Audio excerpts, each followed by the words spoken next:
Well, hey everyone, welcome to the masterclass tonight. This is how to create your signature talk.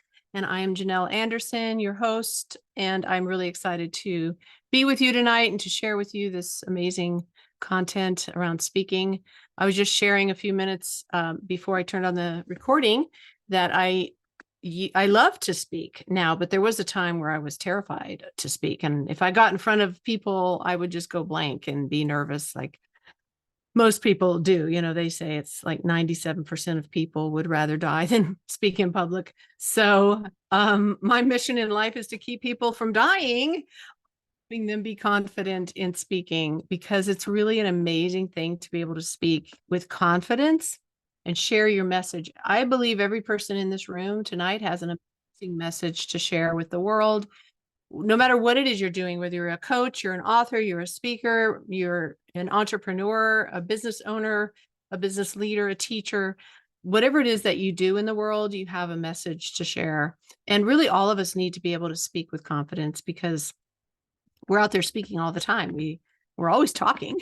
And so I just love to help people find their voice, find those words, learn how to articulate their message that's in them in a way that really can make an impact and make a difference on those that are listening to them.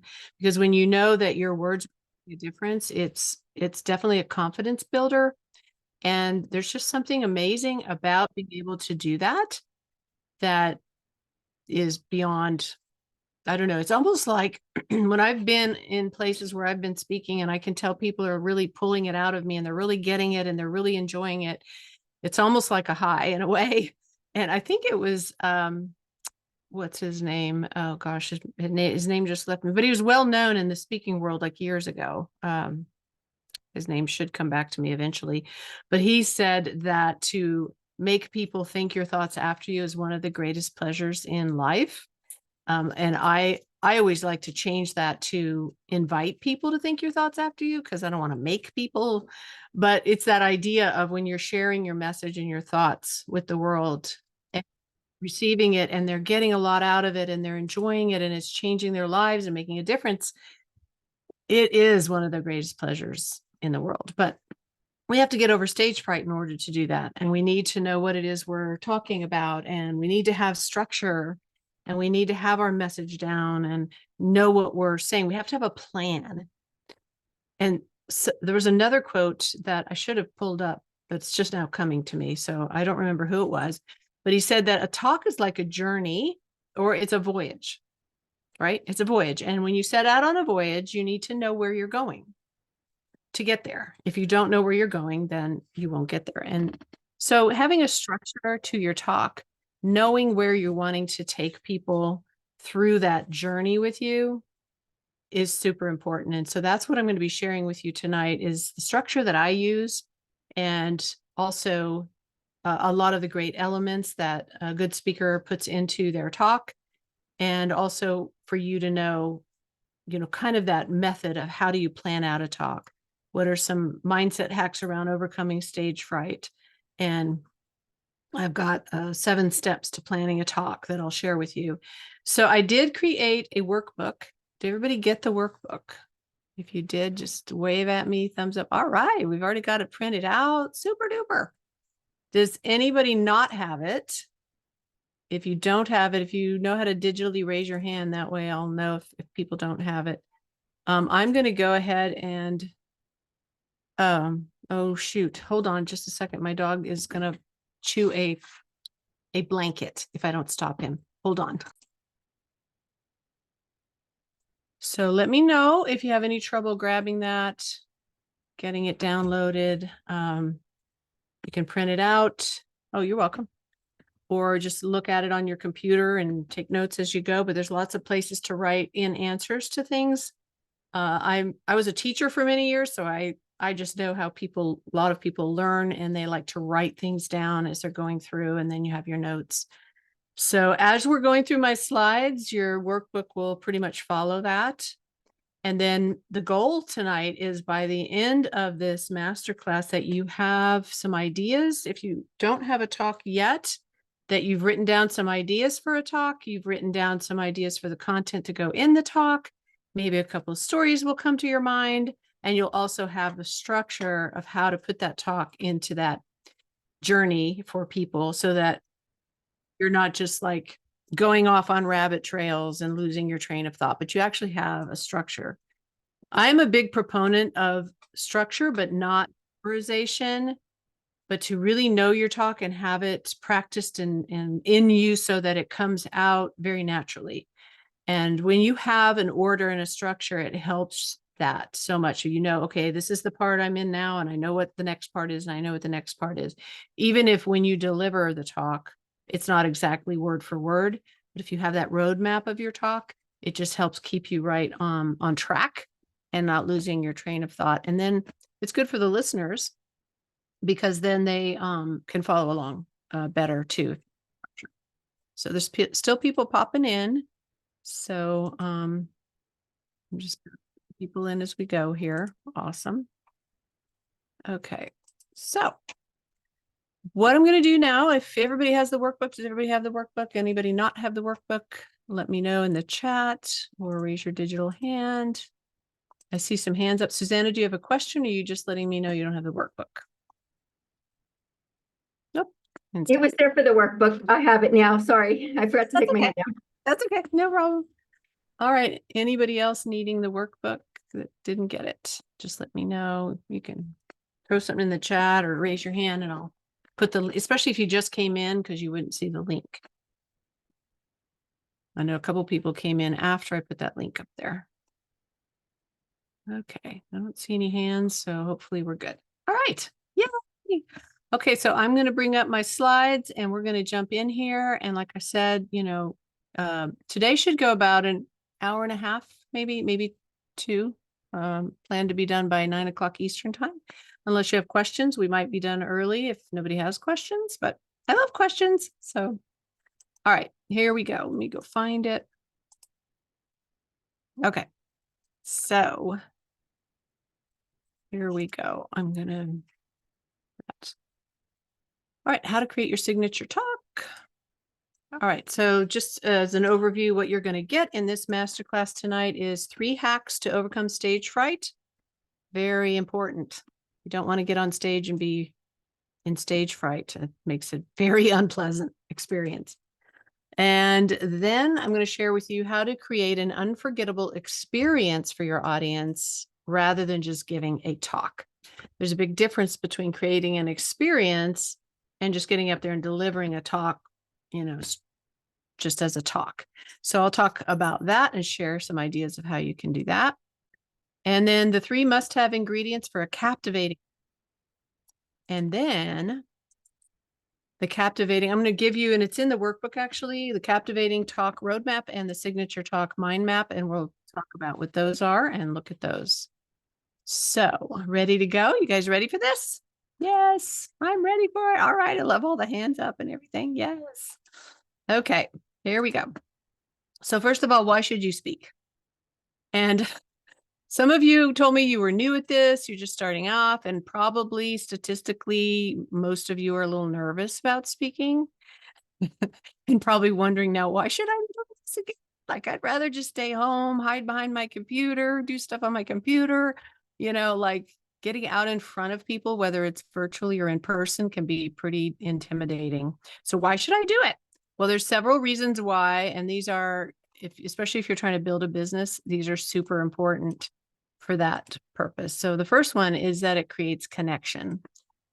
Connection is number one, really. If you are trying to build a business and attract your ideal clients to you, you've got to find ways to make a connection with them, because people will buy from people they trust and know.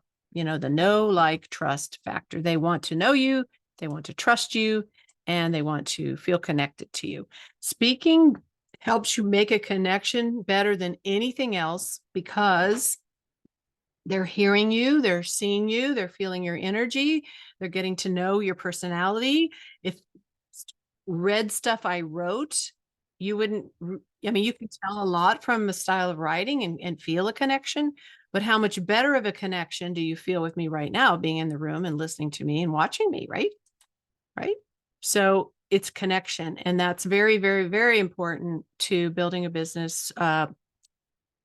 Finding people that you are meant to work with in whatever capacity that you do. And I know a lot of you are coaches and some authors in here, or even if you're trying to build a speaking business, you need to make sure that when you're speaking, you're making a connection, first of all, but speaking does help you create connection.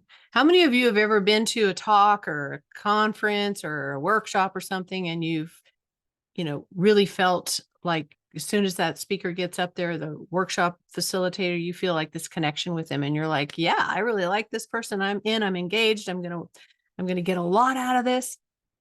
And you feel really great. You feel like you know that person, even though you really don't know them, but you feel like you do.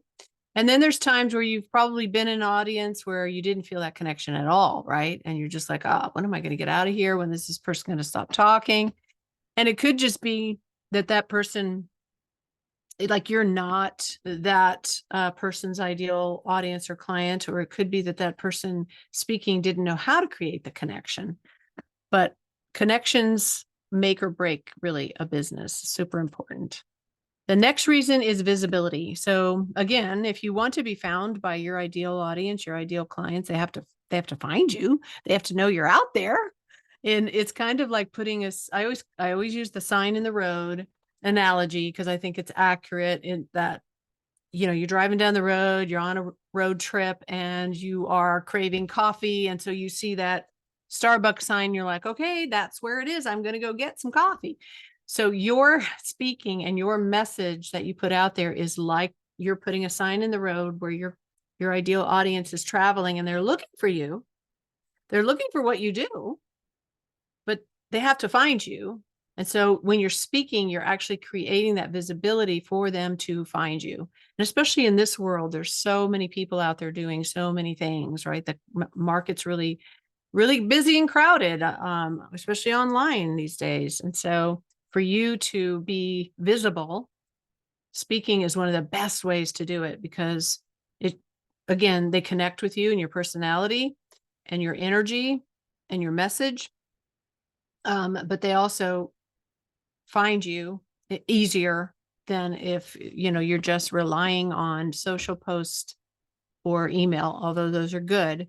But if you're not actually speaking, you're not as visible as you could be.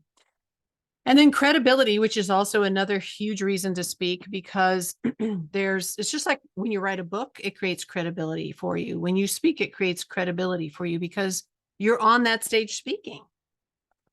You're the one up there doing it. And you've done the work to create the environment. You've done the work to get on that stage. You've done the work to put the content together, and you're the one presenting it. And it just creates huge credibility for you. So even if you are speaking on, say, a summit where there's 30 other speakers, you're still building credibility because you're one of those 30 people speaking on this topic. And there might be, 500 or 600 people coming to this thing, and you're one of those speakers, and that instantly builds credibility for you. Have you ever seen like people are promoting a conference or a summit or something, and there's a bunch of speakers and you see all their pictures and their names in the advertisement and the promotion? Even that is building credibility for them because they're one of those speakers on that page. So that's a big one. And then impact. Speaking helps you make a great impact on people, because especially if you know how to speak well and how to tell powerful stories and have a great message, and then you deliver it well, it can really make an impact on people's lives. They can walk away from your talk going like, wow, that was great. I had a great insight, or that one thing that she said just rocked my world, or, that one piece of content that he shared is like something I'm going to apply. You can make a huge difference in people's lives by speaking. And then, of course, having great influence. So speakers have influence. They influence people. They influence movements. Your message can create a movement. You think about people like when I say these words, you're going to instantly know who spoke them, right? How about this one? I have a dream. Who comes to mind? Martin Luther King Jr. Exactly. Yes. Or how about this one? Ask not what you can do for your country. I mean, ask not what your country can do for you, but what you can do for your country. JFK, right? Or 4 score and 7 years ago, like Abraham Lincoln. So these are words that were spoken years and years and years ago. And yet we still know instantly with just a few words who spoke them. Why? Because they had a message, right? They had a message they wanted to share, and they shared it in a powerful way. And they crafted those words and put them in such a way, in such an order, in a formation that, yeah, be the change you want to see. Yes. It made an impact on people's lives, and it influenced people to take action and to make change. And it created a movement. They all created movements from the words. And it wasn't just the words, it was the message behind the words. And it was the passion of how they delivered it. You can have an influence. You can be an influence in the world for whatever it is that you have a passion around and what your thing is, right? You can use your speaking and your message. And speaking is really just skills that you learned. It's, everybody that's a good speaker started somewhere, and they learned techniques and they learned tips and built their skill. If I can do it, you can do it. Believe me, because I was not always a great speaker, and I'm still learning. So that's why you should speak. So tonight we want to talk about a signature talk. What is a signature talk? There's signature programs and signature everything. Well, signature talk is your core message for your business that you put together in a way that pretty much will stay, like that message pretty much stays the same because it's the core message of what you're all about. Now, you might make some changes to the talk, but it's your core talk that you could share just about anywhere, because it's got in it all the core things of what you are all about and what change you want to make in the world, or how you want to impact people's lives, the transformation you want to make in people's lives through your coaching business or your speaking or your books that you write or whatever it is that you're doing. Like, it is the main talk. So like I have several talks, right, that I share on different topics. I can talk on lots of different things, but the core message, the signature talk, is the one that, like tonight, helping people to speak better. It's going to be a talk that leads people into this place of working with me, hopefully, right? So it's what you're all about and what it is that you do with people and why it matters, the work that you do, why it matters and why you do it, so that your potential clients can really get a feel for what you're all about and what it is that you do that can impact them. So that's really a signature talk for a business, for a coach or an author or speaker, an expert who wants to work with people through their programs or their services and wants to make a difference in people's lives. That signature talk should really be the core of your work and a way of inviting people in to work with you. Not to say that you wouldn't have other talks that you share. And so the structure I'm sharing with you, this template basically of how I put my talks together, is you can use it over and over again for whatever talks you decide to do, whatever messages you want to share. And you can use the same structure. So that's one thing that's really nice about what you'll get tonight. You can take tonight, you build one talk. And if you have another talk you want to do, you can come back to this same method and do a new talk on that. But your signature talk is your core message talk. So a talk, I say talk rather than speech. And there's a reason why, because a speech is more to me like you get up and you deliver this rehearsed speech, but there's not an invitation to anything other than maybe inspiring people. And it's sort of one way, you're talking to people. But to me, a signature talk is more of a, you're inviting people in to get to know you. There may be situations where you do have back and forth with them, but there's some invitation involved in what you're offering them. So a talk can take many forms. You can be in person or virtual, one-on-one. So you could be sitting down with somebody over coffee and sharing your same talk but probably in a different way. If you're talking one-on-one, it's going to be more conversational, but the same content, the same ideas, the same messages can be used one-on-one. It can be one-to-many. It could be in a meeting, like a business meeting. It could be a workshop where, people are doing things with you. There's interaction and there's activities and exercises that they're doing. It can be a webinar. A webinar is like when you would use a webinar platform, you would give your talk. People can chat to you. You can interact and chat, but you don't see your audience and they don't see each other. And a webinar is usually very programmed and is a presentation that leads people to a paid offer, and it's recorded, and sometimes it's just evergreen so people can watch it over and over again. Whereas a workshop is a lot more interactive, with people doing things with you and asking questions and working on things together. And then a conference. So, like conferences usually have themes and they have several speakers and might be over like several days or a whole day, or, it's bigger. I always think of conferences as bigger, larger. It can be online or in person.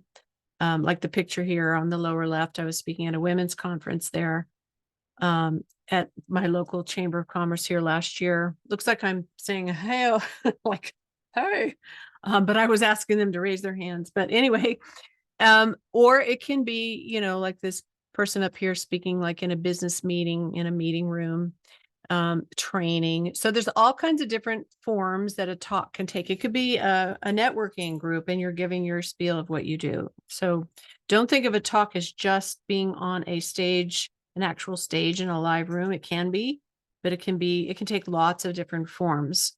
And meetups and I don't know, there's just so many different places where you can be brought into. Sometimes people might have like a program where they meet with their clients every week and they bring you in to speak to them. You could be speaking in an online course where you're teaching a particular thing over, I don't know, 6 weeks or so. So talks take many different forms. And so let's get into some stuff that will help you. So first of all, we want to overcome stage fright, don't we? Anybody in here have any issues with stage fright? Anybody get nervous? I see some hands going up. Yeah. Get a little nervous. Maybe your mouth goes dry, palms start sweating. Yeah, that's a real thing. So I'm going to give you 3 of the best hacks that I know to overcome stage fright that have helped me tremendously. Brain goes dead a little, but not really. Well, that's good. Yes, being a teacher is a talk. Yeah. You guys are with it. You got it. So anyway, these 3 tips are what I do all the time. And I still get nervous, even though I've done a lot of speaking. But another one, shortness of breath. So just to tell you a story, like this past week, our chamber did another women's leadership conference. I was not speaking at that one, but one of my students was speaking. She did a breakout session. And I went to several breakout sessions. I mean, the keynote that they had was fabulous. She was amazing and obviously very experienced, very engaging, wonderful. And then I went to some of the breakout sessions and everybody was really good. But I could tell a couple of them were nervous because they were running out of breath. And that's something that happens a lot. You're talking and then you're like, and you're trying to breathe because you've run out of breath. Has that ever happened to anyone? Have you ever had that happen when you're speaking? It's a very common thing. So because you didn't breathe enough or you're nervous and you're kind of shallowly breathing and you can run out of breath. That's one of the things. Difficulty swallowing. Yeah. Or mind going completely blank is another one. So you can overcome stage fright with using these 3 hacks. The first one has to do with your mindset, right? Mindset. Well, they're all mindset hacks. So number 1 is the difference between nervous and excited. So when you're nervous and when you're excited, your brain really doesn't know the difference, right? Your brain is going to send the same messages as far as what hormones your body should create, right? The same kind of physical reaction. So think about it. When you're nervous about something, your heart rate can increase, right? When you're nervous. But when you're excited, your heart rate can increase, right? When you're nervous, your mouth could go dry. But guess what? When you're excited, your mouth can go dry too. How about butterflies in your stomach when you're nervous? That's one of the ones that I get before I get ready to speak. So butterflies in my stomach start going crazy. But when I'm excited, guess what? I have butterflies in my stomach, right? Or hands are shaking. When you're nervous, sometimes your hands can shake, but also when you're excited. So your brain doesn't know, as far as, sending those messages to your body in the reactions that you have physically. It can be the same whether you're nervous or you're excited. So what makes the difference? How can you show up excited to speak instead of nervous?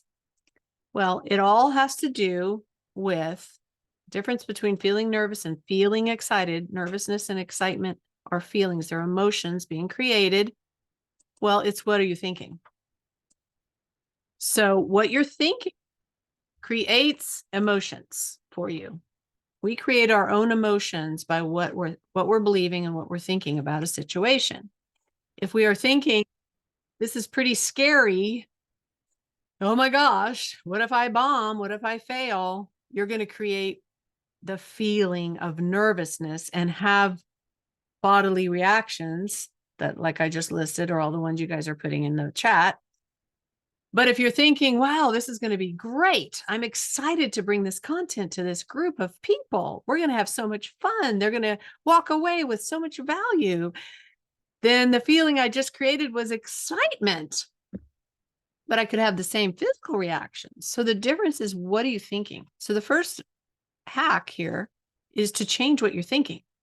If you feel nervous, it's because your thoughts are probably centered on yourself. Right? So here's some possible thoughts that you might be having when you're nervous and about to speak. What if I mess up? Anybody ever think that before they yeah. What if I say the wrong thing? What if I say too many times? What if I bomb out completely? If you're thinking that, your mind is on you, right? And on your performance, and you're going to be nervous. When you think, what if they don't like how I look or sound? What if I chose the wrong outfit? What if I look too fat? What if I look too dumpy or whatever? I mean, like, what if my makeup and hair isn't just right? Oh my gosh, I forgot to get my nails done. What are they going to think? And what are they going to think about how I sound? What if they don't like my voice? What if they don't like my, energy? I used to really struggle with this one because I have a very soft voice naturally. And I'm really a laid back kind of person. I'm really more of an introvert than an extrovert. I'm not like a high energy bouncing off the walls, like dynamic kind of speaker when I take the stage. I'm more of a Brene Brown kind of calm, And so I used to worry about this. What if they don't like how I sound? What if I'm too boring? What if my voice is just too soft? And that kept me from speaking for a very long time because I worried about that. What if they don't like me? What if they just flat out don't like me? How many of you have ever thought that, like really worried about the audience liking you or not? What if there's people in the audience that just don't like me or they don't like what I'm saying? And I mean, the truth is there's probably going to be some that don't. But if you're worried about it and you want everybody in the room to love you, then you're probably going to be nervous. And here's a thought. This is going to be super hard. I can't wait till it's over. I just want to get it over and done with. Those are all thoughts that will create nervousness for you. And there's many others, but this is just an example. So the hack is to shift the thought and shift your focus from you to your audience. This works for me every single time. And I actually learned it years ago when I was a worship leader. As a worship leader, and I played an instrument too. So I'm playing an instrument, I'm singing, I'm leading the band, I'm leading the congregation. right? So I'm doing a whole lot of things at one time. And I used to be super nervous. What if I mess up? All those thoughts, and I did mess up a lot at first. But I learned somewhere in the middle of that, if I got the revelation, I think for me was this thought of they're not here to watch me perform. I'm not like a concert pianist performing on a stage. I'm here leading people into a place, a time of worship, right? The focus is not on me, it's on God. So why am I so wrapped up in me? And as soon as I got that, and I started thinking, oh, this is going to be amazing. We're all going to come together and we're going to worship and play our instruments and sing. And like we're doing this together. Like I took myself out of the picture. I was more of a facilitator. So I have transferred that over to speaking. And now when I get ready to speak, I think the same thoughts. If I'm feeling nervous, and I can tell I'm nervous when the hands start shaking, the mouth goes dry, the butterflies, when I start feeling the nervousness, I check in instantly. What are my thoughts right now? And if I'm thinking about myself, then I know that's why I'm feeling nervous. And all I need to do is change those thoughts to them. So here's some possible thoughts. I have such great content to share. When you really believe in your message and you've worked on it and you've got it, and you've got an amazing message to share, then it's not about you anymore. It's about this content you're sharing with people, and it's going to have a massive effect on them, right? They're here to receive what I have to share. That's why they're here. You guys came tonight for this talk, this content, this message, because you want to learn how to be speakers and you want to put together a signature talk. So I'm excited to share that with you, because I know when you receive it and you take it and you do something with it, you're going to put together an amazing talk, and you're going to rock the stage, and you're going to have a great effect on people. And that excites me. That takes away all the nervousness right there, because that's my passion. So here's another one. Thinking of your audience, they are going to have a great experience. They're going to enjoy this so much. When I did that keynote last year, it was the first time in a long time I'd been in person. And there was over 200 women in the room. It was a pretty big deal because, of course, we had just come out of COVID, and I was selling my book and I was sharing my own personal trauma story. There was a lot going on. And so just before I got up on stage, I was sitting there and I knew they were about to introduce me, and the butterflies started, and I could tell I wasn't breathing. I was breathing shallowly. I was running out of breath. So I did a lot of deep breathing and did this work on my thoughts. What am I thinking right now? Oh, I'm thinking I'm going to mess up. Oh, I'm thinking I'm not going to sound. So I shifted those thoughts to, this message I have is so impactful, and it's all about them. It's all about them discovering the greatness that's inside of them. This message I have is for them to feel amazing about who they are. So then it got me excited to get up there and share it, and the nervousness went away. And the last thought that you could have is, this is going to be super fun for all of us. So I can't wait to get started, instead of I can't wait till it's over. So you see how just changing your thoughts can help you shift your emotions from nervousness to excited. Is this making sense to everybody? Yeah? All right. So that's one thing to try. The next one is, these are 3 things. Oh, wait a minute. Oh, that was okay. I thought that was the same one as the first hack.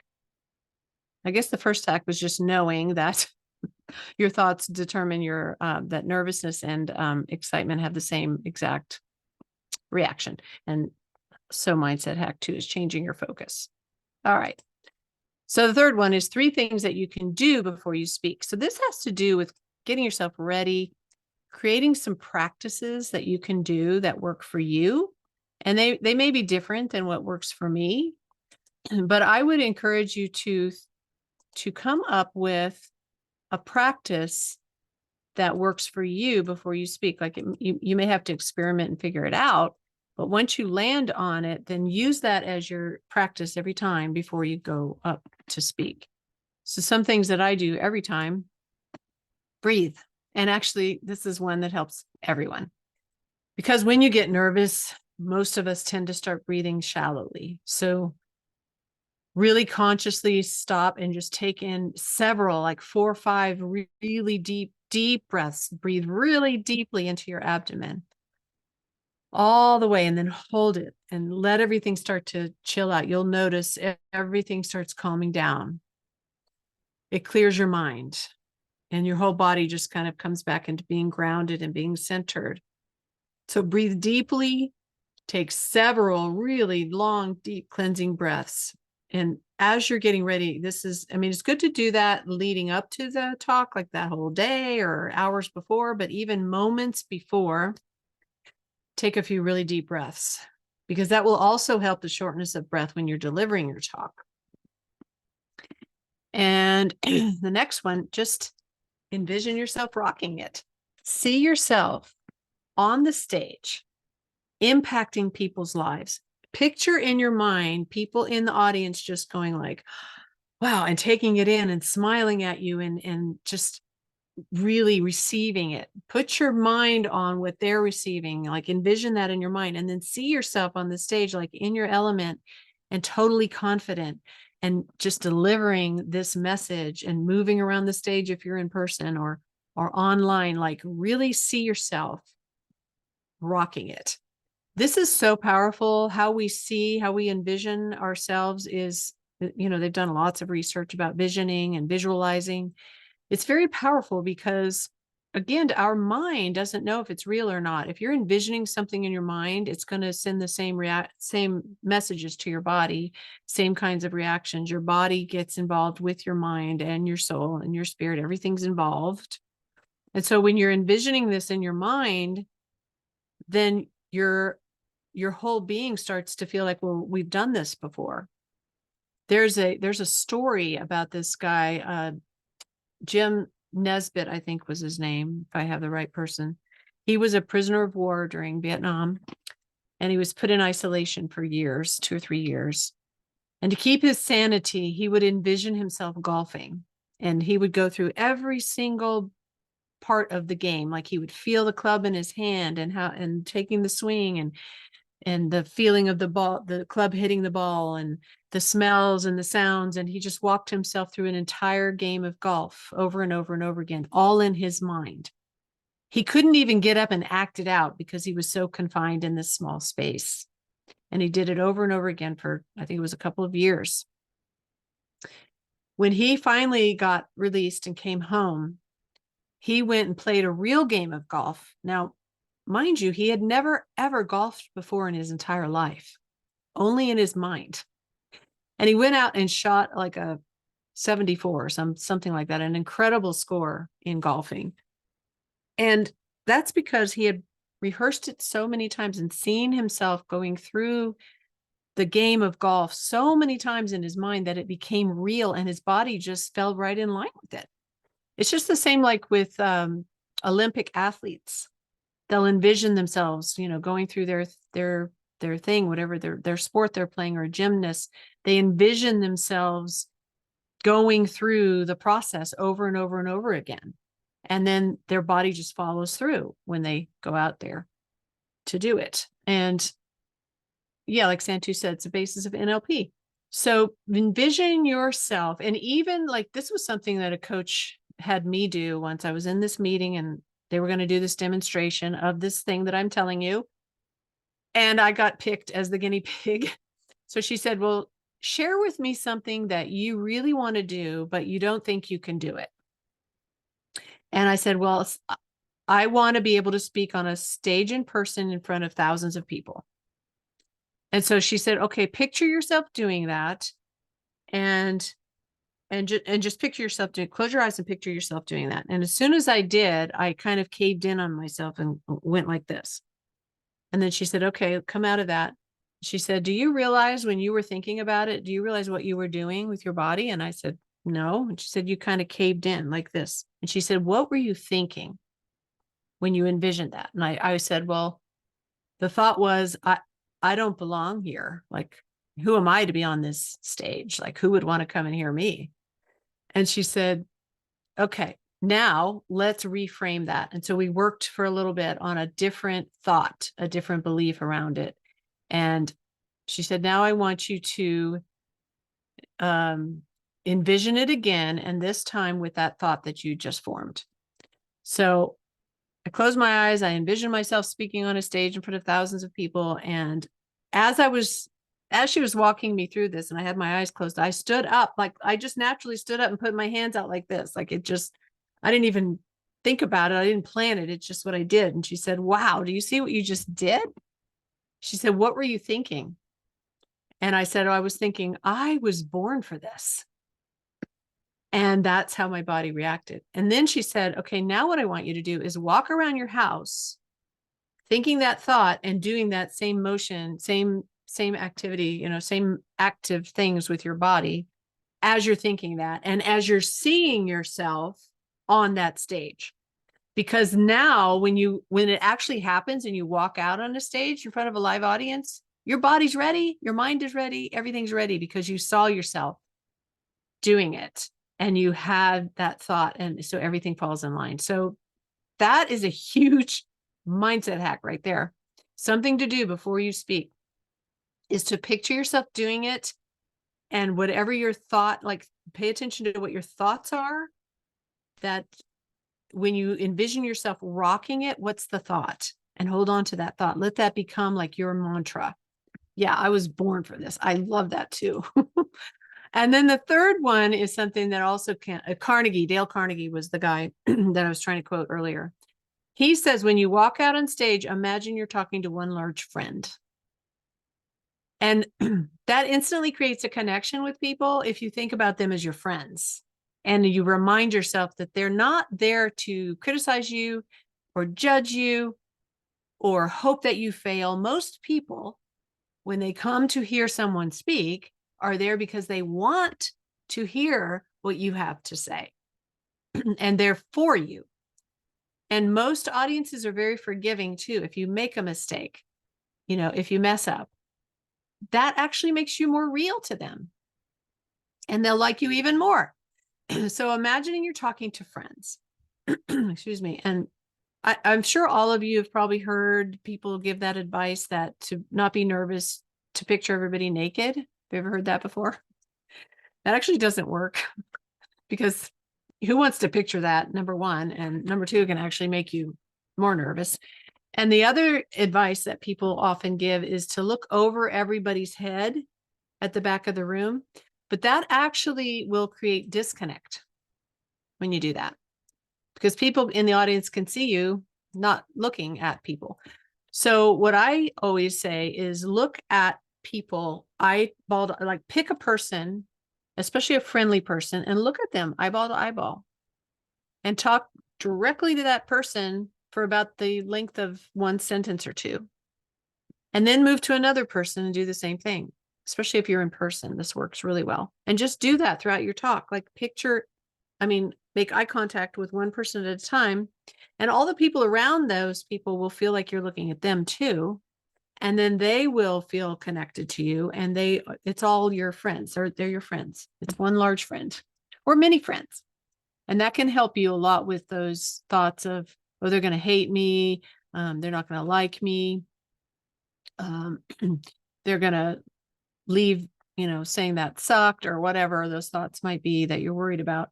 If you imagine that they're your friend, it's a lot easier to just show up as yourself and talk to them that way. And when you talk to them that way, they will receive you that way. I love what Lisa just said. Remember, most people in the room would be nervous to stand up there too. Yes. Yes. Relate like we're all human. Exactly. And the cool thing about that is you're the one up there. So it goes back to credibility again. Most people in the room would be nervous. They'd tell you, I don't want to be up there, but you're up there. So right away, that builds credibility and authority. All right, so now we're going to move on to creating an experience, not just a talk. Yes. So I know you've probably been in lots of meetings and situations where it felt like a great experience and other times where it just felt like people were talking at you. So I always like to think when I'm putting together my talk, what do I want the people to experience with what I share? And I always think of it as a journey. And so it's really important to know who your audience is and to know kind of, where they're coming from, um, generally speaking. So last year when I spoke at that women's conference, I knew they were all women in our area who most of them were business women or working for a company. Um, the topic was finding balance, knowing who you are. I mean, I know women, I know the audience of women. I am one. So it was like, I knew kind of what some of the challenges are that women have around confidence and knowing who they are and all that. So, what do I want them to experience with this journey I'm going to take them on, and not just leave them sitting there as a spectator, but actually involve them in the journey with me? If you can do that when you talk, people will love it. The more you can get people to interact with you and engage with you, the more powerful your talk will be. So I always say, open your talk with an attention grabber. Number one, I have something on my screen here. I think it's on my slide. It's a little green line. I don't know where that came from. Anyway, so you can open your talk with a powerful statement of some kind, and just don't come out there and say, hi, I'm so happy to be here. I'm so glad to see you. I did that tonight because I'm waiting for people to come in. But if you're like giving a presentation, you've already been introduced, you don't have to go into, chit chat. People don't really want you to. They want you to get right into your content. So have a powerful opening statement that gets their attention, that gets them thinking right off the bat. You could tell a story or a joke and come out with some humor. And whatever you open with, make sure that it's going to connect somehow to your content. So if you tell a story or you tell a joke, make sure it's going to tie in to the content in some way. I kind of did this tonight, but I gave a talk yesterday, and I opened with, have you ever heard the statistic that 97% of people would rather die than speak publicly? And everybody's nodding their heads. And I said, well, what I do is I save lives. So it was kind of a joke. Everybody laughed. So think about that. Like, bringing humor in is always a good attention grabber. Number 3 is open with an inspiring quote. That's another idea. You can just come out and give a quote. Just open with a quote and then go into your talk. Or you can ask a thought-provoking question. Another really good way is to ask 3 questions that you know the answer is yes to for most of the people in the audience. And one thing that people do with questions a lot of times is they'll say, how many of you, and then ask their question. Don't ask it that way, because people in the room don't know how many. That's kind of, you're asking them a question they don't know the answer to. But what you can do instead is you can say, raise your hand if, and then ask the question, because that does 2 things. It gets them interacting with you by raising their hand, and it gets them to identify right away with the content you're about to share. So, for example, last year I did, in that women's conference, I asked them, how many of you are moms? Of course, almost all the hands are going to go up. How many of you are grandmoms? Or I'd say how many, sorry. I just told you not to do it and I did it. Raise your hand if you're a mom. Raise your hand if you're a grandmom. Raise your hand if you work or have your own business or in some way are really busy. Of course, all their hands go up. And then my last question was, raise your hand if you feel like your whole life is in perfect balance. Of course, nobody raised their hand. So if you ask a series of questions that's yes, yes, yes, then your last question, your 4th one, can be kind of funny, get them laughing, kind of an icebreaker type of question. That's a really effective way to open a talk. And then you go into your content. Now you've already got them thinking about whatever it is you're about to talk about. You can share an interesting statistic. And you can put the statistic into a question. Like you could say, did you know that? One I've used a lot is, did you know that 4 out of 5 women say they're not confident? That's 80%. Why is that? So something like that. So that's one way to create an experience. Another key is to invite the audience to interact with you. So there's lots of ways to get people interacting with you. Even if it's a big crowd, like the raise your hand, they're already interacting with you. You can give them some kind of handout where they're taking notes. You can give them an assignment to work on, even if it's just a real quick one. Like, let's say you're teaching on something and you say, okay, I want you to jot this down. Write this down right now.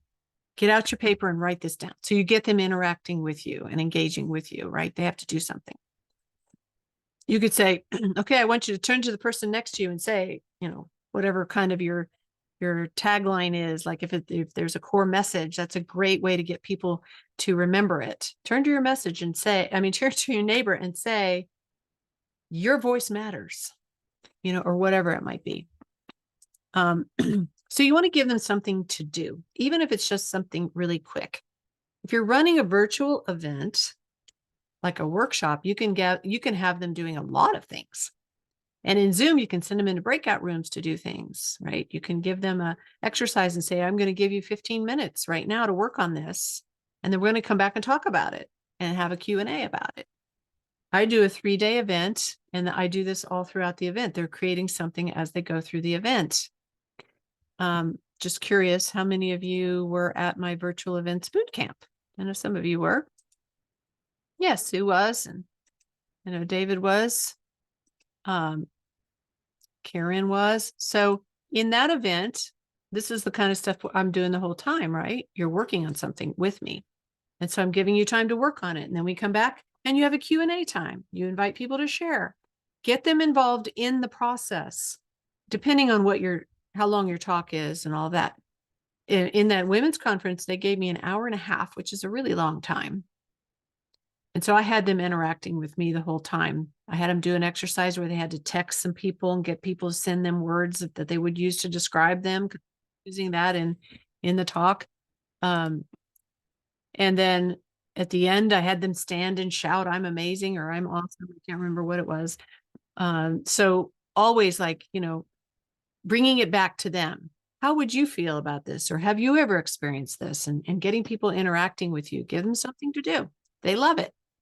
You can also have contests. You can have little games, little gamify quizzes, polls, anything like that. Get them up moving. So in my 3-day event, I always have my energizer there, Val, and she comes and drums with us, which is a really cool activity where she mixes drumming with meditation and breathing. And I thought I saw her come in here. Just checking to see, is Val in the house? Well, Val is an awesome person to get people moving, but you can do anything. You can get people up and stretching. You can have like a little dance party. I've done that before. Put on some music and let's just get moving. Let's dance a little bit. So have them, clap, raise their hands, stretch up here and do this. Like I went to a conference one time where it was about client attraction, and they were always saying, your people are waiting for you. That was like their line they kept repeating. And every time before we would break, they'd have us all throw our hands in the air and shout, my people are waiting for me. And it was so awesome. And it got us totally involved and doing something. And then that phrase just stuck with us. And we started to really believe, that our people are waiting for us. It was brilliant.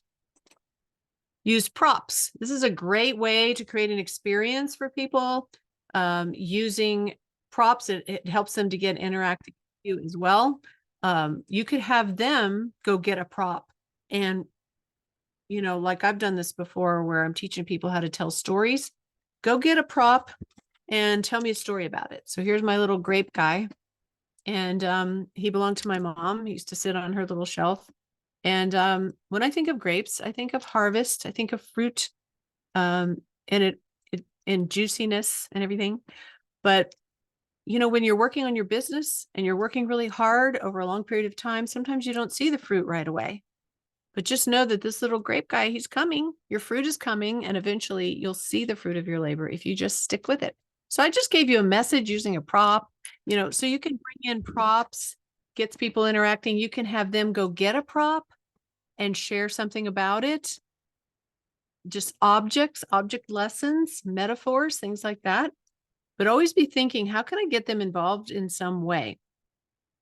Again, that women's conference last year, one of the props we used was this little tin can filled with seeds, because in my message, I was talking a lot about planting seeds and watching them grow, and that, you know, who you are is like a seed of potential inside of you.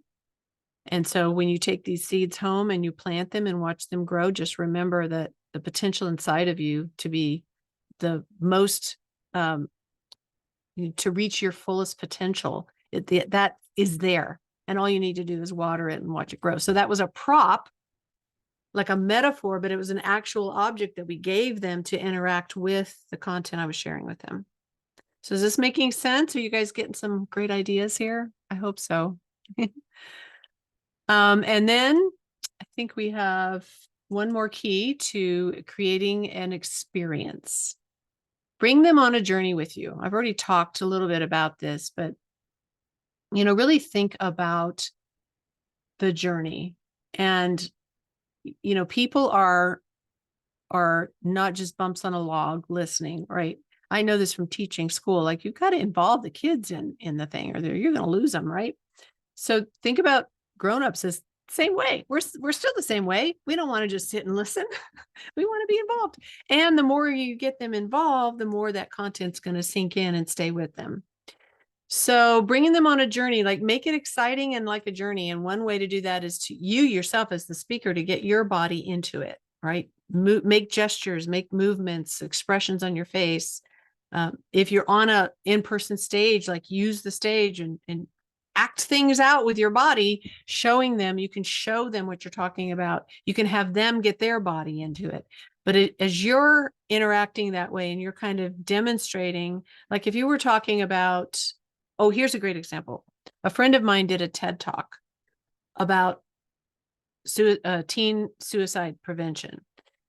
Her daughter had attempted suicide. And so she's telling the whole story. And at one point, after her daughter had gone through a healing process, she was actually giving a talk about her experience. So my friend, when she was giving the talk, she was like, first of all, she was sharing what her daughter was saying on the stage. And then she was talking about her being in the back of the room watching her daughter. So when she was sharing what her daughter was saying, she was up in the front of the stage. And then she moved back when she was talking about herself being in the back of the room. So she demonstrated this by moving forward and back. And we were right there with her in that moment because she was moving, as she was talking. So think about movements you can make with your body that will tie into your words. Let the movements of your body be a part of your speech. A lot of times when people are talking randomly and they haven't thought about this, they're making random movements with their hands and their feet that has nothing to do with what they're talking about, and it can actually be a distraction. But if you purposely do things with your body that go along with your talk, it can actually bring people along with you on the whole journey. Fire up their imagination. Use vivid words and language. Use all 5 senses. Bring in the senses, so that they can taste and smell and hear and see whatever you're talking about, and get their imagination fired up. Get them involved in seeing and envisioning what you're talking about. Words can paint pictures and can be very, very powerful if you use them intentionally and you go find those words that are vivid and descriptive and can fire up imaginations, and not just ordinary words that are overused. Take the time to kind of wordsmith your talk and pick out those words that maybe you could switch it out for a more powerful, vivid word. Of course, not all your words, but those significant words that can help people picture and imagine what you're talking about as if they're there. Like in a movie, you feel like you're right there because you can see it. Try to paint for them this picture with your words. And it takes a little bit of practice and skill to do that. But one way to learn how to do that is to watch really good speakers. Go to TEDx or YouTube and watch people that are really, really powerful speakers that are, when you listen to them, your imagination's fired up, and then think about what are they doing? How are they doing that? What are the words they're using that is firing up my imagination? What techniques are they using right now? And sometimes you might have to watch somebody a couple of times because the first time you're going to get so caught up in it, you're not even paying attention to what they're doing, but then watch it again and watch it with that viewpoint of what is it they're doing right now? What are they saying? And take notes. It's a great way to learn how to do this. Create anticipation. There's a thing in speaking called open and closed loops. It's one of the greatest techniques there is in speaking, and people do it all the time. And it's a way to create anticipation as you're rolling out your content so that they're looking forward to something that's coming up. One way to do this is to say what you're going to say before you say it. You can open a loop and say, you know, it could be in a story, like starting a story, but not finishing it. And then you come back to it later. Or you can say, you know, later, I'm going to share with you this thing.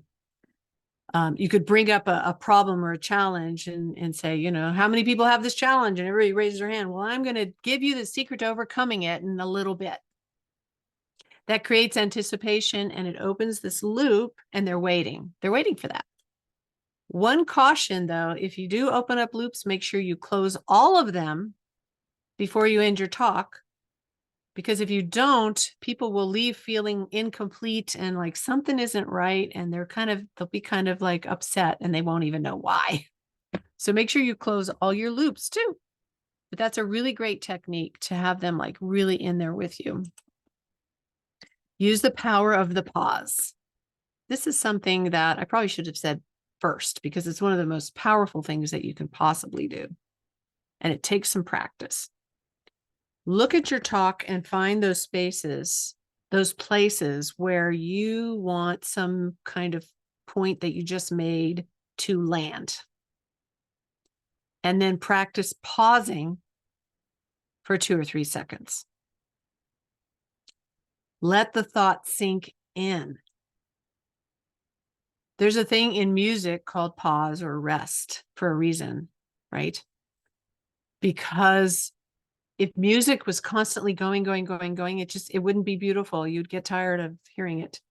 But there's intentional pauses and rests in music where you can, like, it's this ebb and flow. It's the same thing with giving a speech or giving a talk, is to create that same kind of musical quality where you rest and you pause and you let a thought land. And you give your audience a chance to take it in, process what you just said. Most people have trouble with pausing because we're nervous and we want to get everything out and we're afraid we're going to forget something. So what I usually tell my students is after they've written their speech or their talk, you'll probably go and find a lot of ands where you've written and. If you didn't write it, you're probably saying it. I still do it a lot if I don't catch myself. Take those ands out and put a period, and then practice your pause right at that period before you go to the next thought. And it creates this sense of, also creates a sense of excitement in certain areas of your talk, like shorter sentences and phrases. When you stop and you pause and you go to the next, it can create like anticipation. It can create this feeling of excitement. But then there's also those places where you just want them to process what you just said. It gives you a chance to breathe and get your thoughts together. But it's also very impactful and very powerful. It creates an experience for your audience because they can feel it. And emotion is another technique too that I'm going to talk about. But when you use your pause effectively and intentionally, it can create a really strong emotional connection. Use vocal variety for sure. Like, don't talk in a monotone. Like, speed up when it's exciting, slow down when it's serious. Vary your pitch and your volume and your speed, because you're taking people on a journey with you. And if everything's the same, it's kind of like driving through Kansas or someplace like that where it's flat for our days and everything's the same, like cornfields for days. Like, we need variety. Nothing wrong with Kansas, but just an example. So let there be color, let there be emotion, let there be sensory words, and just an experience with your words, with your pacing, your pausing, your stage presence. All of that can create an experience. Stage presence is really important. One of the most important things about it, I think, is being authentically you. Don't get up there and try to be Tony Robbins if you're not Tony Robbins, right? Being yourself and being confident in who you are and having that sense of being centered and grounded in that creates powerful presence for people. When you first get ready to speak, stop and pause before you even speak and get centered and give people a chance to like be ready. There's something really powerful about doing that. It creates a presence. If you're speaking in person and you're standing, stand with both feet on the ground like a mountain pose in a nice, confident, steady, stable, watch where your feet are. A lot of times when people are nervous and they're speaking, they'll cross their legs or they'll kind of get off balance because they're nervous. But be aware of that and just plant your feet flat on the ground in that mountain pose, in that nice solid pose. And then when you're speaking, like, watch what your hands are doing. One really great thing to do with your hands when you're not actually doing a gesture of some kind is just sort of like this resting, right in front of you, because it's open, it's like this, and it's comfortable, and it gives you something to do with your hands that kind of keeps you from letting your hands go everywhere, and that creates a stage presence as well. And then, like I talked about earlier, using the stage intentionally can create an awesome presence. Making that eye contact creates a presence. But bringing yourself to that stage with full presence and authenticity, standing in your power. And people love that, and they'll be right with you. So now I'm going to give you 3 must-have ingredients for your talk to captivate an audience. And then I think after that, I'm going to give you the 7 steps to plan your talk. And we'll briefly go over the roadmap and the mind map, because this is going to help you put that structure. So you've got to have 3 things in your talk. Number 1 is stories. Got to tell stories. Stories are what engage people on an emotional level. They also help create an experience. They help take them along with you on the journey. So learn to be a good storyteller. Stories need to follow an arc, where it builds. You have your character, they have a problem or a conflict, and that builds and builds and builds to this crisis point where like, everything's going wrong, and then they change, and then they come to the conclusion. So every time you tell a story, you want to have that in your story. But the reason you tell stories is it captivates attention. Everybody loves stories. They can see themselves in that story. It helps to illustrate your content and your ideas, because people can take those ideas and see how that concept plays out in real life. You could be talking all day about, I don't know, your method of, let's say, like a topic here, weight loss. Let's say you're a weight loss coach and you're talking about all these things they can do to lose weight. And you have lots of content, and lots of information and ways to eat and exercise and all of that. Tell a story about somebody who struggled with their weight, like really get into that conflict, and they tried everything. And it finally got to this place, this high crisis point where their health was failing and blah, blah, blah, like bring them to that point. And then they decided to then what they did is they got rid of all the sugar in the house, and they went to cooking class and learned how to cook healthy, and their taste buds started waking up to this really good food, and they began to lose weight and feel great. Like, tell the story. And as you're telling the story, you're actually teaching your content, but you're telling it in story form so that your audience is like, yeah, that's me.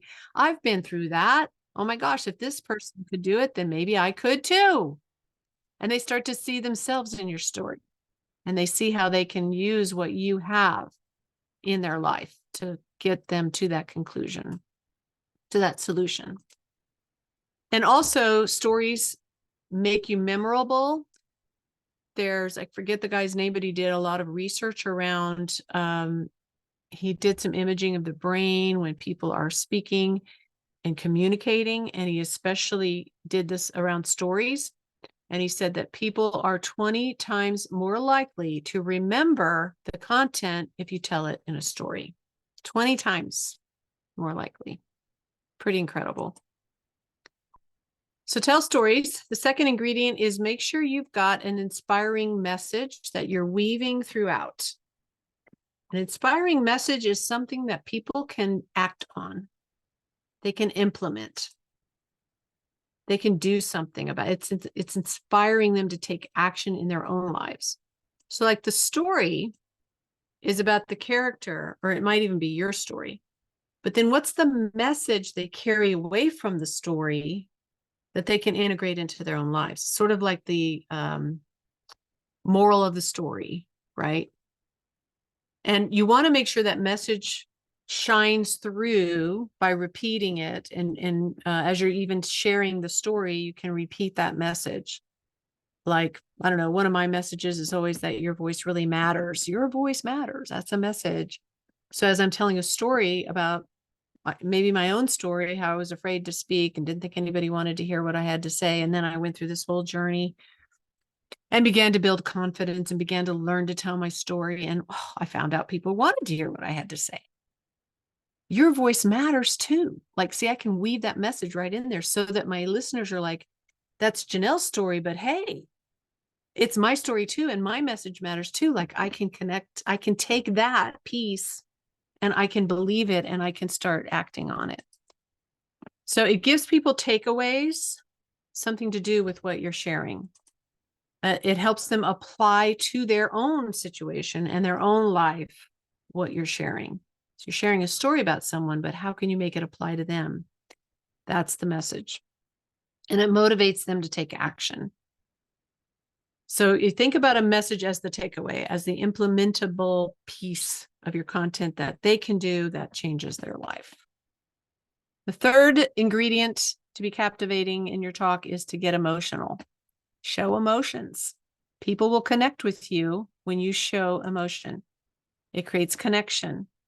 Now, I'm not talking about completely losing it and ending up in a puddle on the stage, but show emotion.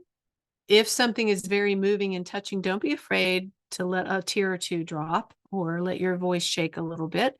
Or if it's the emotion of excitement, like show that. Or if you're telling a story about something that made you really angry, like go ahead and show the emotion. You can show it in your voice, in your face, and feel it. Don't just pretend, like really feel that emotion. It also helps create vision so people can feel the same thing. When they feel the same thing, then they can envision for themselves the same outcome that you have if they're emotionally connected. If they're not emotionally connected, they might just walk away like, oh, that was a good speech, but didn't do anything for me. You've got to connect on an emotional level in some way, because that's how people are drawn in. I mean, think about movies that you watch or shows. When you're emotionally connected to that main character, and maybe they're being chased by the bad guy, and you're there with them, and like you're feeling the fear too, and you're feeling that tension, wanting them to get to safety, right? You get pulled in emotionally, and that's what makes us continue to watch. It creates buy-in. There's a saying that says, facts tell, stories sell. People buy on emotion, and then later they'll rationalize in their logical side of their brain, but when you buy, you usually buy in some kind of an emotional level. So if you're making an offer, you want them to feel that emotional connection and buy-in to how this can help them. How is this going to help them and change their life? So here are 7 steps. This is the structure. First thing is to begin with the end in mind. So remember, I talked about a journey. Where are you taking people with your talk? Think about that first before you plan your talk. Where do you want them to end up? What do you want them to do or feel at the end of your talk? Do you want them to buy something from you? Do you want them to sign up for something? Do you want them to schedule a discovery session? Do you want them to, I don't know, fill out a worksheet? What do you want them to do? What do you want them to feel? Do you want them to feel inspired? Do you want them to feel encouraged? Do you want them to feel angry? I mean, what do you want them to feel at the end of it? Think about that so that your whole content leads people to that end. It's hard to plan a talk if you don't know where you're going. Second step, you want to make sure you're focusing on a topic that's of high interest to your audience. And maybe this should be step number 1, actually. This topic of high interest to your audience. You always want to match your talk to your audience. And so if you're being asked to speak somewhere, one of the first things you want to find out is what's the audience there for? What's the topic? What's the theme? What are these people looking for in this audience? Then you want to map out a journey. So you want to think about, how do I get them from point A to point B to C to D to that end that I want them to be at, or what I want them to achieve or feel or do. So think about key points being kind of like stepping stones on that journey to get them to that end. And usually it's best to think of just 3 because people learn better in 3s. So think of 3 key stepping stones, content pieces, key points. And under each one of those, you can fill in your content, right? But first decide what are the key points that are going to get them from here to there. What are the big pieces of my talk? And then you divide into 3 key points, which is what I just said. Then you develop each point separately. So once you've mapped it out and you know what your key points are, you know where you're taking them in the end. Now you can go into each point and map it out and think about the content. What's the message?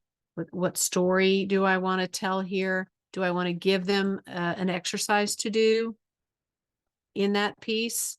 What's the content? What are the statistics? What's the, all the pieces, and write out each one separately. Then you can go back and create bridges between all the content. So a bridge could be a phrase, it could be a sentence that ties one key point into the next. You want to make sure you have bridges to make a nice flow from one point to the next. After you have all of that, then you go back and create that strong attention-grabbing opening. I would do that now rather than at the beginning, because you don't know what your content is till you get it all written out. Now you can decide, how would I want to open this to grab their attention and then lead them into the journey I'm taking them on. And then figure out what your powerful wrap up and call to action is. What's the last thing you're going to say at the very end? One mistake a lot of speakers make is they don't work on their closing, and they get to the end and they're just like, okay, I'm done. Make sure you have a nice, powerful way to close. It could be your main message that you repeat, or you give them like this. Now, this one talk I did, sort of like a TED talk. It's called an action talk. And my main point was for them, it's called Believe in You. So I was weaving kind of that thought throughout. And at the very end, my last statement was, now it's your turn, or something like, now it's up to you. Believe in you. Like a nice solid statement. And then you're done. You don't go on from, like, you just nail it at the end, right? You tie a nice little bow. You want to make sure you give them a call to action. What do you want them to do? Give a specific call to action, especially if you're making an offer, which I'm actually going to be doing. And I forgot to tell you at the beginning, I'm going to be inviting you to my 8-week course where we will develop your signature talk together and have it all done. But before we do that, this is just a picture of the structure. So it's in your workbook, and it's just kind of, I like to picture this journey, right? So you have your opening, you're starting your talk with your great opening, you're going through your first key point, your content, your story, you bridge it into second point with your content and your story, and you can weave them together. They don't have to be content and then story. The story can illustrate the content. There's different ways to do this. You can start with a story, then give your content. You can do content and then story, or you can kind of weave story throughout the content. It all works. Then you go to key point number 3, and then you have your closing and your call to action. And then I use mind mapping a lot when I'm kind of working on my story. And so I just kind of map it out. Like, I first begin with the end in mind. I know what it's going to be about. I know what I want them to do at the end. I don't even think of the titles till I'm all done. And then I work on each key point. And so I'll just map out, what's the content, what kind of stories, what's the info, what activity might I have them do? And I figure out how I want that to flow. And then I come up with my bridge or my transition. And then I map out so you can use mind mapping to sort of get your brain started and like do it in a mind map situation where you can picture it. So I just gave this to you as an example, how to structure your talk. And then you have your attention grabber and your strong close at the end. And make sure you transition all the way through from one point to the next, to the next, to the end. And even from your attention grabber into key point 1. So it's not choppy. It leads right from one thing to the next. All right. So next steps. I want to just share with you this course that I have. I'm starting it again. I've just finished running it live. I think we wrapped it up maybe a month ago, and I'm offering it again. It is called Own the Room, and it helps you overcome some of these common challenges. So I've given you a lot tonight. I've given you structure. I've given you tips and hacks and things that you can do to put into your talk. Now it's up to you to go and do it, put the talk together, and find places to deliver the talk, practice it, perfect it, get feedback. And so some of the common challenges people have, even after a workshop like this, where I've given you a lot, is not knowing what to say. This is just kind of getting started. You're looking at that blank page, you're like, I don't know what to say. Another common challenge people have is not knowing how to say it. So again, like practicing those speaking skills and getting feedback. Am I showing emotion? Am I losing people along the way? Or am I delivering this powerfully? And then not having step-by-step guidance all through this journey of putting a talk together and learning how to deliver it. Not getting feedback because you're kind of just trying to do it on your own and you have no idea if what you put together is going to land. And not having the support all through the journey of, what do I do here? How do I do this? How do I do that? Like the brainstorming and the support of knowing that you're on track, or knowing that, maybe you're getting off track. And then not having accountability to keep you on track. And so my course helps you with all of that. Own the Room, design and deliver your captivating talk from any stage. And this will help you. It's an 8-week course. It's virtual and in person. I may have some in-person people, so it might be a hybrid situation. But it'll help you to know what to say, because we're going to word craft your talk. We're going to look at your words and we're going to move them around and we're going to shift them around and figure out what's a better way to say that. Maybe you could say it this way, maybe leave that out, maybe enter this in. Like, having that is invaluable when it comes to creating a talk. And then working on how to say it. So I help you with the delivery, with the vocal variety, with the pausing, with gestures and the stage presence and tone of voice and all of that. Working on how to say it. So that's speaking skills. It's a step-by-step method. We're going to use my template and we go through it one piece at a time. We do the end in mind first. We figure out where we're going. What's your offer going to be at the end? And then what are your key points? And then we dive in, we work together in class. We work together so that you're not having to go do it by yourself. You're doing it in that class time, or at least a good bit of it, together with a group of people and getting feedback from each other. It's really a fun course, actually. A great place to like brainstorm ideas. I'm thinking about doing this, but I'm not sure, and getting feedback from each other and from me, helping you to wordsmith again. You'll have support and accountability, helps you stay on track, so that the idea here with this course is that you have your talk done in 8 weeks. It's all done. It's put together. It's practiced. It's ready to go. Like you have a talk ready to go, and you're not like, oh, I'll get around to it. I'm going to take all this great information from this masterclass and do it someday. Like this course is designed for you to do it together and get it done. Because I know what it's like. I know what it's like to go to a workshop or something and you get all these great ideas and they show you how to do it. But then what happens? Life gets in the way. You get busy.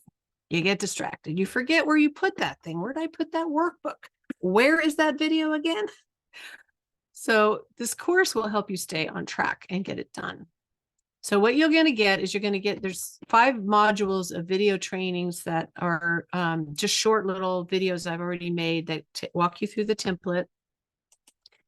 And then you're going to get a really beautiful, it's a 50-page course workbook that is also has the template in it, but it covers a lot about not only the talk, but speaking and delivering your talk, your stage presence, all that stuff. It's in a beautiful workbook. And we're going to have 8 live sessions on Zoom, or if you live in my area, we're going to do it in person with people that are here, and with me there with you, teaching you every bit of it, but also like, okay, this is this piece. Now I want you guys to work on it right now with me. And as you're all writing and working, then we're like exchanging ideas and brainstorming as we go.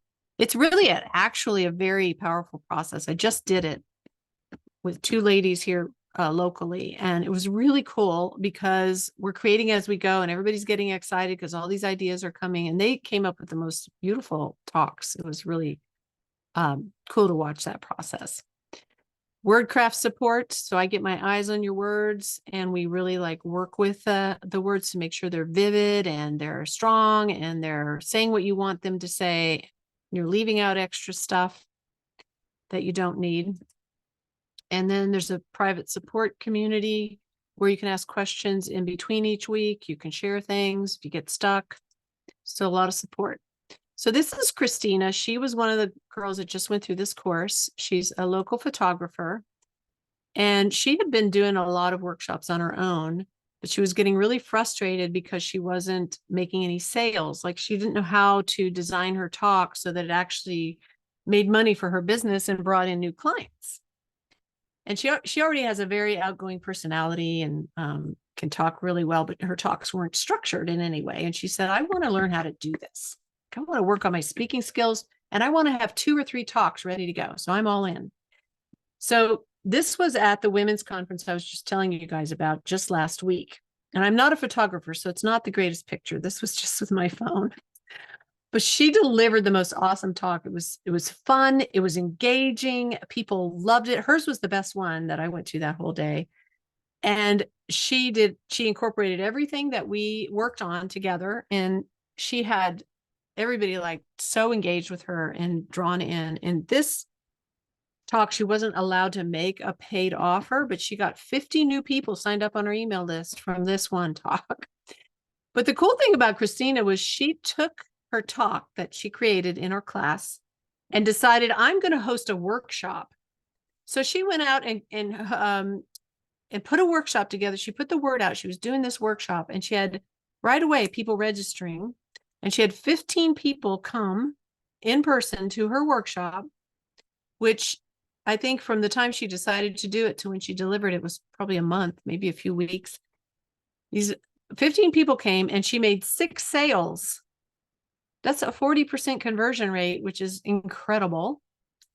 And it's because she now knows how to deliver a talk that has that end in mind. She knows where she's taking people. And at the end of the talk, they're like, yes, of course we want to sign up, because her talk showed them how much they needed and how much benefit what she was offering could bring to them. So I'm super proud of her. She's like all in. She's like, I'm going to do it again because I want to do more. But that's what we did together. And as we were working on it together, like her talk shifted and changed, because as we walked through it and we're brainstorming and talking about things, she, oh, I could do this, I could do this. And then she followed the structure, and she had this beautiful path and journey she took people on. So that is what we do in this course. And I'm going to give you 2 exclusive bonuses tonight. If you are interested, if you see, if you're thinking, oh my gosh, I would really like to get this done. I'd actually like to create a talk and have it done and learn and become a better speaker by the end of it. If that's you and you're like, I could see where this could help me, especially if you're like looking to get on stages soon, this is perfect timing for you. 2 bonuses. One is you're going to get a VIP ticket to my virtual events boot camp, which is going to be in May again. And that is a 3-day event where we put together your own event and your talk and your offer. And there's a lot of things we do in that 3 days, but we also show you how hosting your own events can be the cornerstone piece to your business model and how it can help you bring in clients consistently. That's a really fun event, and you get a VIP ticket, meaning that you get all the recordings and the special sessions that are for VIPs only. That alone has a value of $9.97 because it could be a course. And then the Why Story Masterclass series that I have is really cool because it helps you dive into your own why story. It's a series of 4 videos, and it has a little workbook. But it helps you to discover your why story, because telling your why story is a very important piece to speaking and sharing your message. So it helps you to like identify that and dive into it and put it together. So those are bonuses for you if you sign up for my course today. And the total value of this is over $3,500, but I usually charge $9.97 for this course. That's my normal cost and my normal charge for this course. But as a special tonight, and this is tonight only, or only for this masterclass, so you can only get this time. I've never offered this before, but I'm offering it to you all tonight if you think, oh my gosh, I need this so bad, for $697. So $300 off the top. It's an 8-week course. Most courses sell, 8-week courses sell for at least $1,000 these days online, especially when you consider everything you're getting, an actual done with you talk, plus those bonuses. So if you are interested, you can actually just scan this code or go to this link. That word got cut off. It should be join at the end. And just put in, there's a coupon code. I'll show you what that looks like. The coupon is OTR for Own the Room, $300 off. And we are going to start next week, I believe. Well, that's the scheduled time to start. Kind of depends on how many people join. But anyway, when you click on that, or when you scan that code or click on that code, that link, or enter that link into your computer, when you go to the page and you sign up, you'll land on this page. You'll put in your information, and this is where the coupon code goes at the bottom down here. I've got red arrows pointing to it. Sometimes people don't see that when they get on that page, and they're like, where do I put the coupon code? So I'm showing you, it's down here at the bottom. You just click apply. It'll take the $300 off. And then the next page, you just enter your credit card information. So again, here's the code. Here's the link, owntheroomtalk.com/join, and just enter OTR 300 to get your talk done. So I'm curious. I know I've done talking the whole time, and I told you guys I was going to have you interact with me, but I had a lot to share. So I'm curious right now what you are taking away from this presentation. What did you learn? What do you think that you will incorporate from tonight into your own talk? I would love to hear from some of you. You can raise your hand and just share. What are you taking away from tonight? Susanna. I'm in the process of putting my talk together, and I'm going to be competing actually in Toronto at the end of May. I don't think that your 8 weeks is going to get me done in time. Oh, Thought what you have to offer and what you had to say was very eye-opening and amazing. And now as I work through solidifying my talk, this framework is amazing. It's just it helped me understand the way of putting my thoughts together in and making sure they're together, but making sure that they follow some kind of specific line, not just there's points, but making sure that the points line up the way they should.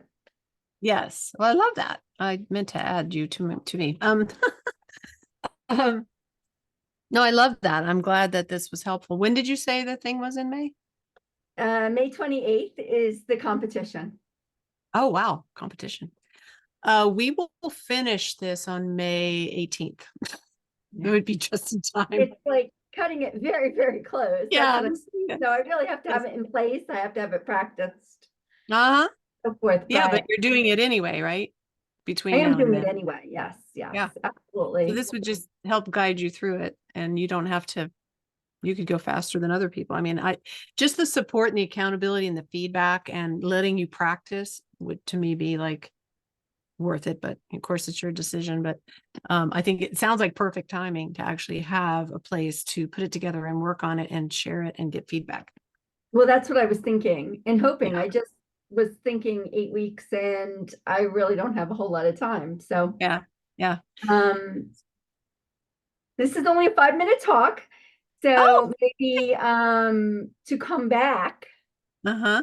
for a main talk. Yeah. There's multiple stories that need to be written. Mm-hmm. So, but I Yeah. thought I was really impressed with it. I thought your presentation was awesome and enlightening and Good. I was going to say for a glad I 5-minute talk, joined. Thank you can you. use Thank you so much. you can use the same structure for a 5-minute talk. You can use the same structure for, basically for like a really short talk. I mean, it's really flexible. You just add more to it and expand on it. So Do you do any one-on-one or do you do all just group classes? I do one-on-one. Yeah, I've actually worked with several people to put their talk together one-on-one. So, if you're interested in that, just reach out and we can have a little chat about it. Okay. Yeah, Wonderful. love to Thank help you. you. Thank you so much. You're welcome. I really enjoyed it very, Good. very much. Good, good, good. I love to help people put their talks together. I don't know, it's fun. It's just fun. I've always loved words and stories and things like that. So when I get into this with somebody and we start like working on it, it's like, and then it's this beautiful piece of art that has been created. Like my student Christina, like when she was giving her presentation, I was like, oh my gosh, like I was a part of this creation that you created. It was so amazing. I don't know, it just really floats my boat. So awesome. Anybody else have any questions or takeaways you want to share? And there's a lot of stuff in the chat. Oh, thanks, Karen. Yes, Karen is another one. And if you want to come on and talk about it, like she's put together several talks and been on podcasts now and summits and has come a long way just working on her various talks and stories. Like Karen is amazing. Karen, do you want to come on here and say anything? Sure. There you are. Sure, here I am. My hair's all a disaster, but Oh, that's okay. nobody cares. I was all those fear things that Janelle went through, the butterflies in my stomach, the sweaty palms, everything. And poor Janelle had to deal with me. But I tell you what, I worked with Janelle so closely, and I was just blown away about how well my speeches I presented and how comfortable I was with giving them. And that's my aspiration, is to be that inspirational speaker. And she's helped me come through like mountains of passes of fears of my own. So it was just very, very amazing. Thank you. If Yeah. any of you came to my summit, how many of you came to my summit, Art of Influence Summit? So you might have heard Karen, she gave the first talk of that summit. Yeah. And as a result of her hard work over the last year or so, or a couple years. So I'm very proud of you too, Karen, because wow, what a powerful story she has too. That's one thing she would always tell me is like, I don't tell stories. I don't know how to tell stories, but she's fabulous. Amazing. So good job. Thanks for sharing. Thank you, Janelle. You're welcome. All right. Anybody else have anything to share? David, come on up. Yeah, it's not really anything to share, but I have a question. You gave tips on speaking and you gave, to focus, on the audience, focus on what you have to say. Yeah. But does practice just, help you out with that too? Because Oh yeah. I should have yeah, put that in there as one of the steps is at the very end of that, like 7 steps to plan a talk, like practice and practice all the time. I remember one time I was giving a talk, it was in person.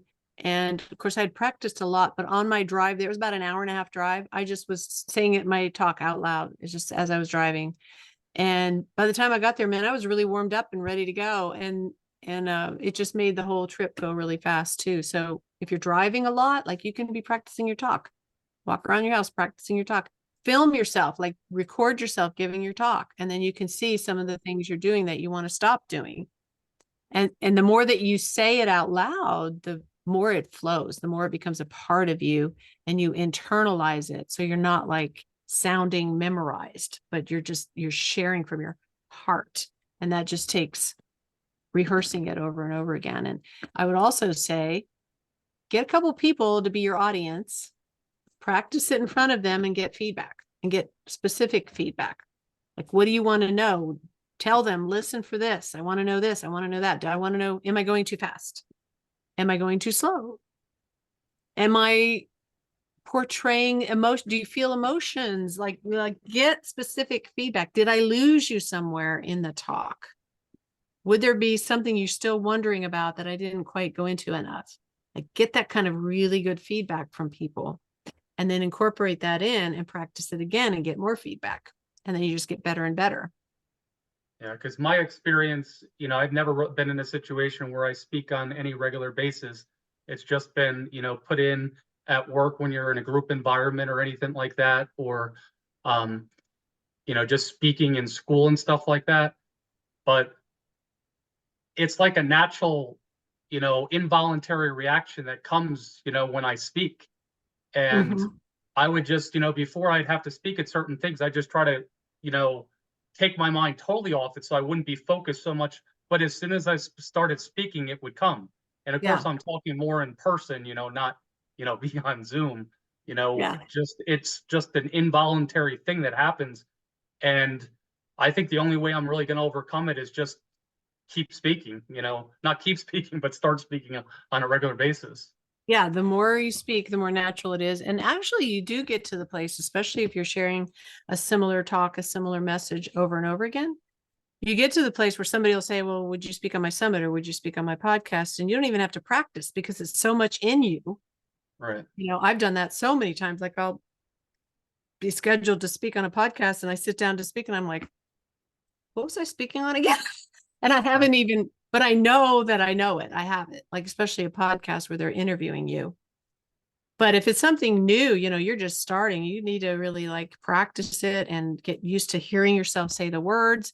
But I like the point you made that sometimes you don't want to be so focused on it that you're like trying to get word for word and trying to get it perfect. And you're so focused on it that then you're not natural and you're sounding very rehearsed and you're actually more nervous.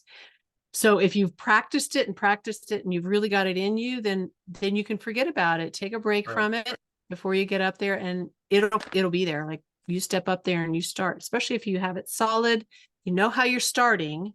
I would say if you're going to memorize anything, get the opening memorized, because once you start it, everything else, especially since you have your structure, you have your outline, you know where you're going.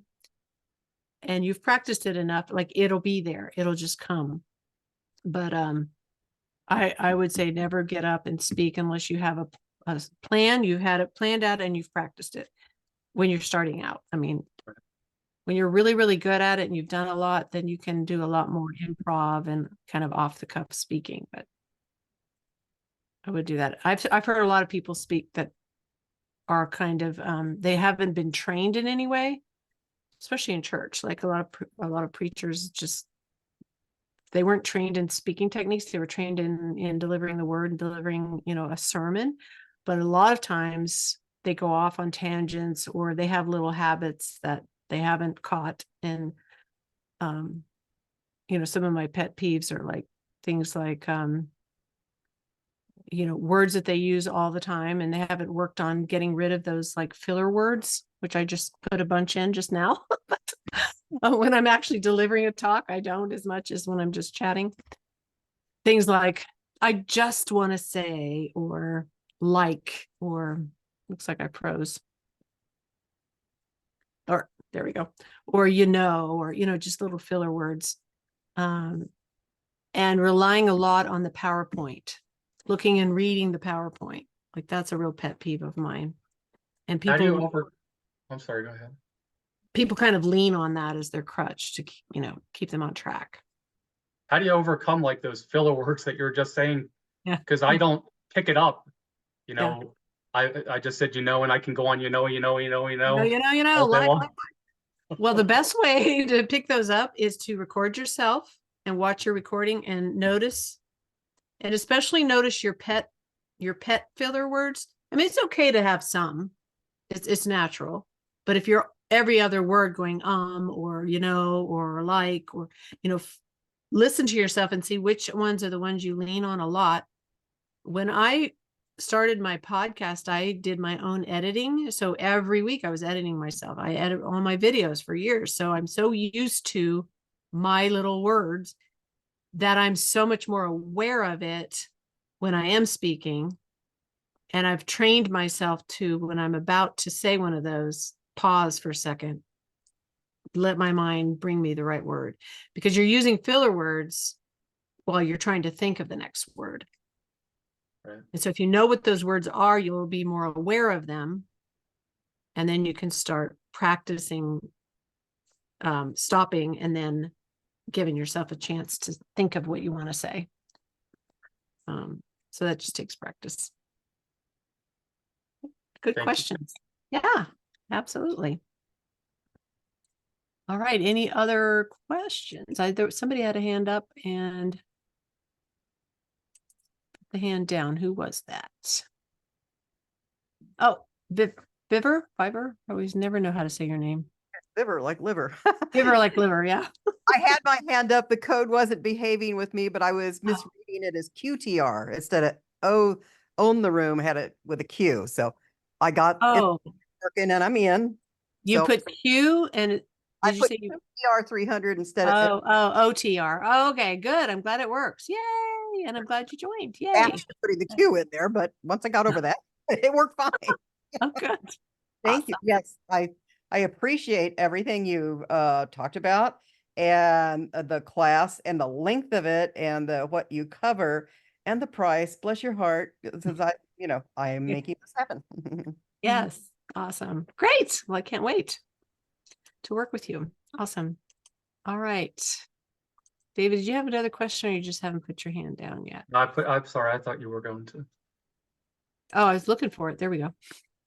All right. Anybody else? Mike, I know you asked me about time. Yes, I have times and days picked out starting on the 20th. Most of them are going to be Thursdays. Let me go check that. I think it's 1 to 3 Eastern time.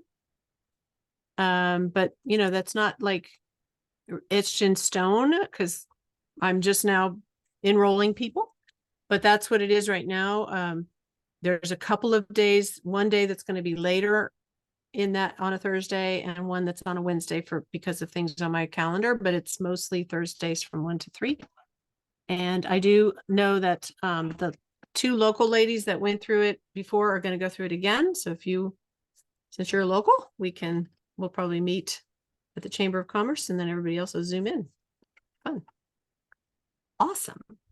Anybody else? What's your big takeaway? I've been looking in the chat and it's kind of gone by really fast. There's some really good takeaways in here. Susan Very said, local. who said, constantly during one session, they counted 200 times. That could be very distracting. I'm sorry, did somebody say something? I asked, where is local? Like you keep Oh, talking yeah, about that- local, but where yes. is that? Yes, that'd be good to know. It's Virginia, so southwest part of Virginia. If you're anywhere near Blacksburg or Christiansburg, you'd be local to me. Ah, glasses. But there were so many people interested that live in other parts of the country. I decided let's just do a hybrid and we can do that. Yeah.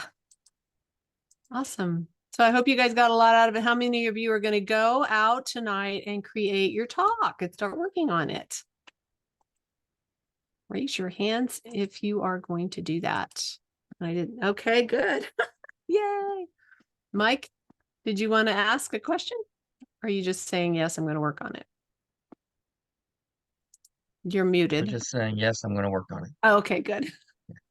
Awesome. Yay. All right. Writing content right now, Ren says. Oh, I love that. Yay. All right. Well, thank you all for coming. This has been super fun for me. And I would love to hear from you, regardless of whether you come to own the room or not. When you start working on your talk, if you have any questions, shoot me an email or just let me know how it's going. Let me know what happens when you put your talk together. If you get on a stage somewhere, just let me know because that makes me feel great. So, all right. Well, you guys have a wonderful evening. Oh, Viver, you have a question? Oh, yeah, one other thing. You said we will be starting next week, or we might be starting next week. We're definitely starting next week. Oh, okay. Yeah, the time might change, but probably not. Let's see. Let me give you the exact day. It is the 21st of March at 1 to 3 Eastern time. You should get an email right after signing up that gives you all the details. If you don't get that, let me know, but that should come your way right away. And then there will be reminder emails before we start to make sure put it on your calendar. I believe the Zoom link is going to be in that email that comes to you right away. What I do is I always put the Zoom link in my calendar under location, and that way I've got it. That's a real handy little tip there. So awesome. All right, guys. Well, this is really, how long are the sessions for the class? They're 2 hours because we're working on your talk together. And it takes that much time to like craft it and talk about ideas and get feedback and work on it some more. So super. And it's 8 weeks because it takes that long to get through everything and make sure it's nice, solid talk. All right. Well, I look forward to those of you that are joining. This was really fun. Thank you so much for coming and hanging with me. And definitely, take away from this and use it and get out there and share your message, share your talks, because your voice does matter and you have an amazing message to share in the world. So I'll see you guys next time, somewhere, sometime. All right. Thanks, everybody. Good night. Thank you. Good night. Night.